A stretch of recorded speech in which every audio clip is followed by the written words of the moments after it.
অনেক রকম রং ছিল কিন্তু পছন্দ হলো সেই কমলাটাই, কেন? মার্কেটে নেই তো, এখানে একটু ঘষে দিলাম।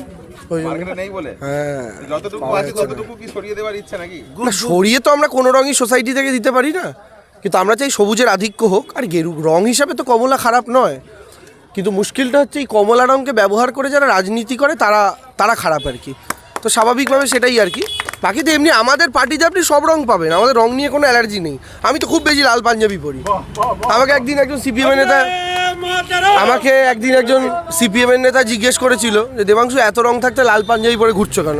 আমি বললাম বিধানসভায় নেই তো পাঞ্জাবিতে রিজার্ভেশন দিচ্ছি। তো এইরকম মানে মজা করেই সবটা বলা।